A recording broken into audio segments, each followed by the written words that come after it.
যে হাইব্রিড জাত তো এইটা অনেক হায়াত। এর হায়াত প্রায় 8 মাস, 8 মাস। 8 মাস? হ্যাঁ, 8 মাস। জি জি। প্রায় এইটা 5 মাসের মতো শুধু উঠানোই যায়। উঠানো যায় না? 5 মাসের মতো মরিচ উঠানো যায়। বুঝছি। আপনার মোটামুটি অনেক ভালো হয়েছে গাছ। আমরা 18 দিনে কুকরি লাগার পরেও এরকম গাছ হয়েছে, খুব ভালো লাগছে আর কি। যাই হোক, আপনি এরকম। আসসালামু আলাইকুম। দেখুন, আজকে আমরা আসলাম একটা মরিচের জমিতে। দেখুন মরিচের যে অবস্থা, এটা হলো কুকরি বলা হয়, কারণ এই কুকরির ফলে আসলে মরিচের গাছ একেবারে ব্যাহত হয়ে যায়। কারণ মরিচ পাওয়ার আশঙ্কা খুব কম থাকে, কারণ এই কুকরির কারণে মরিচ এত তাড়াতাড়ি গাছ নষ্ট করে ফেলায় যে মরিচ ফল ধরার আগেই মরিচের গাছ একেবারে শেষ হয়ে যায়। তা আমরা আমাদের এক স্মার্ট উদ্যোক্তার মুখ থেকে শুনে নেব এই কুকরি ভাবটা কিভাবে সারানো যায়। উনি একজন সফল কৃষক নামে পরিচিত, আমাদের ডিপু ভাইয়ের সঙ্গে আমরা কথা বলে নেব। তার আগে আপনাদেরকে কিছু ওনার মরিচের জমি একটু দেখিয়ে নিই। চলুন তাহলে আমরা দেখি। দেখুন কত সুন্দর আসলে উনি বেড তৈরি করেছে।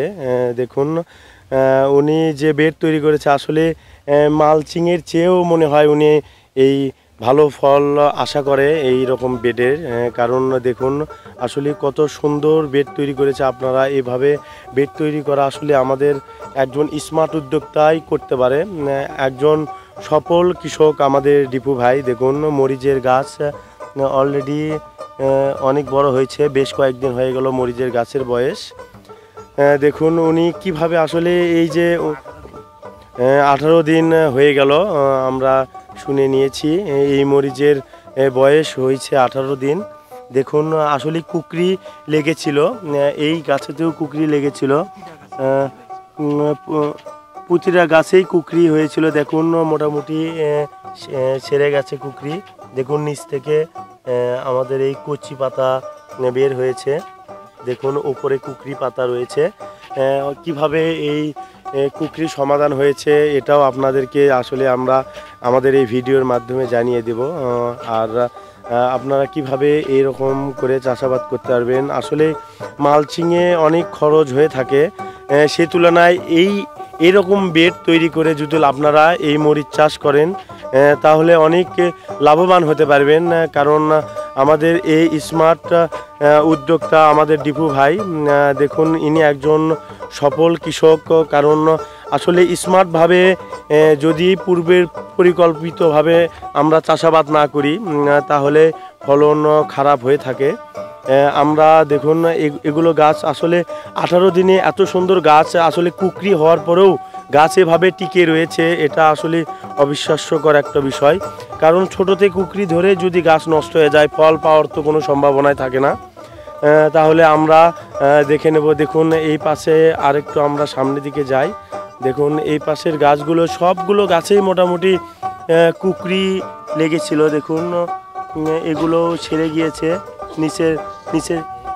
নিচে দেখুন পাতা রয়েছে। দেখুন এই গাছটা দেখুন, এটাও কুকরি। দেখুন কিভাবে আসলে কুকরি লেগেছিল। আসলে কুকরির কারণে আমাদের এই গাছটা নষ্ট হয়ে গিয়েছিল। দেখুন আসলে ওষুধ প্রয়োগের পরে আমাদের এই কুকরি ভাবটা ছেড়ে গিয়েছে। দেখুন নিচের কচি পাতা বের হয়েছে, গাছ এখন স্বাভাবিক পর্যায়ে রয়েছে। আমরা আমাদের এই ডিপু ভাইয়ের কাছ থেকে জেনে নেব যে তিনি কিভাবে এই কুকরির সমাধান করেছে। চলুন তাহলে আমরা জেনে নিই আমাদের ডিপু ভাইয়ের কাছ থেকে তিনি কিভাবে এই কুকরির সমস্যার সমাধান করতে পেরেছে। আমরা টোটাল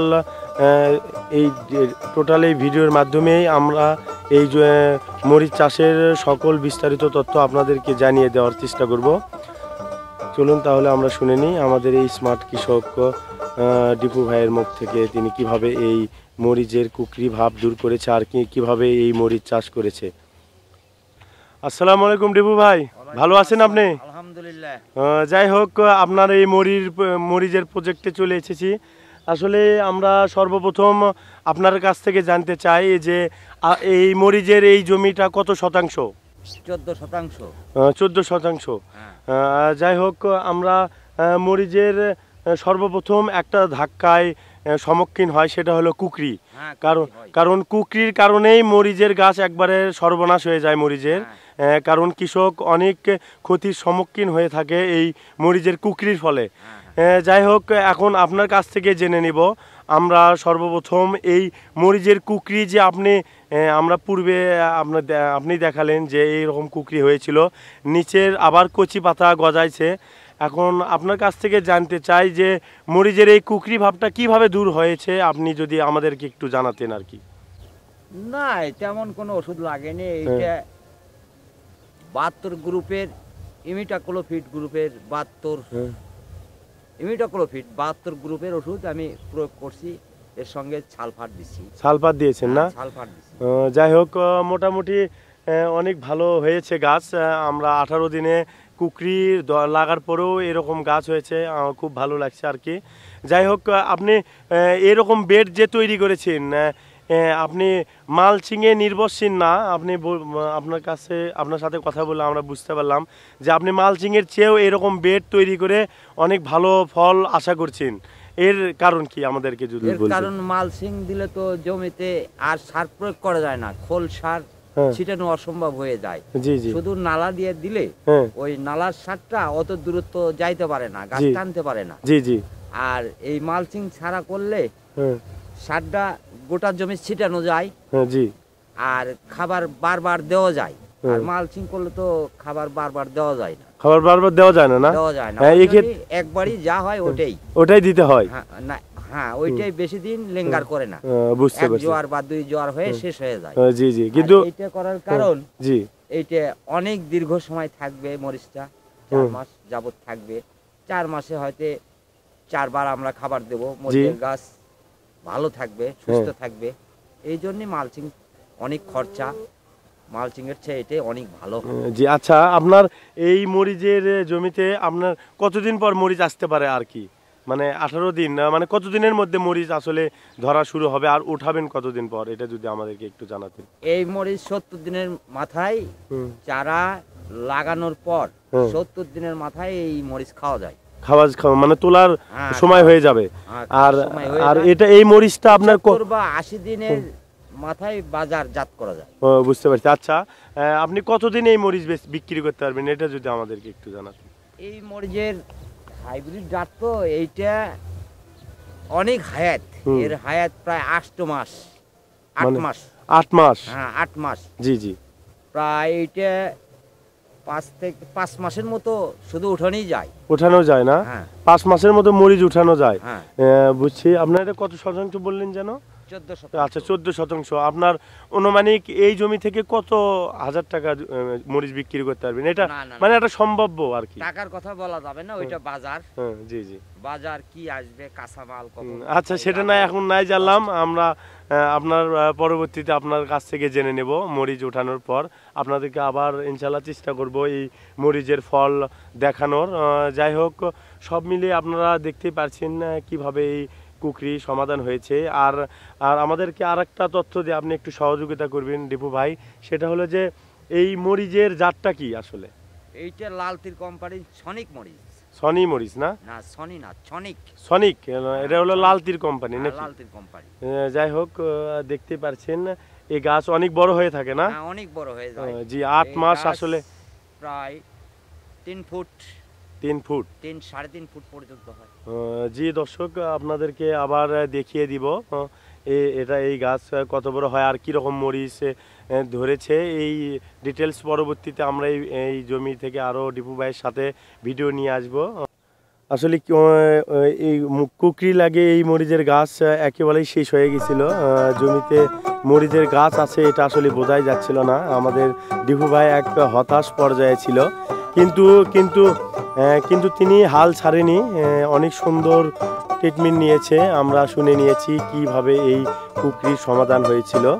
আসলে এই কুকরি যদি থেকে যায় তাহলে আমরা গাছকেই টিকিয়ে রাখতে পাবো না, ফল পাবো কোথা থেকে? আমাদের এই বিষয়টা মাথায় রাখা উচিত। আর উনি কিভাবে বেড তৈরি করেছে দেখুন। আর এই মরিচের বেড আপনারা সচরাচর এই রকমই রাখবেন। দেখুন অনেক সুন্দর। আর দেখুন একটা বেড থেকে একটা বেডের দূরত্ব 30 ইঞ্চি। আর আপনার ইয়েটা মরিচের গাছটা বেটের পরে 18 ইঞ্চি। আমরা আমাদের স্মার্ট দীপু ভাইয়ের কাছ থেকে জেনে নিলাম যে একটা মরিচের গাছ থেকে একটা মরিচের দূরত্ব 18 ইঞ্চি, আর একটা বেড থেকে আরেকটা বেডের দূরত্ব 30 ইঞ্চি। যাই হোক, সব মিলিয়ে আপনারা বুঝতে পেরেছেন। আপনারা এইভাবে চাষাবাদ করবেন, তাহলে মোটামুটি আপনারা লাভবান হতে পারবেন। আর বাজার যদি একটু ভালো থাকে, আরও অনেক ভালো দাম পাইলে আপনারা অনেক উন্নতির সম্মুখীন হবেন। আপনারা দেখবেন। তাহলে আজকে আমরা এই পর্যন্তই। সবাই ভালো থাকবেন, সুস্থ থাকবেন। আসসালামু আলাইকুম। রিবু ভাই, আসসালামু আলাইকুম। ওয়ালাইকুম আসসালাম রহমতুল্লাহ। আচ্ছা।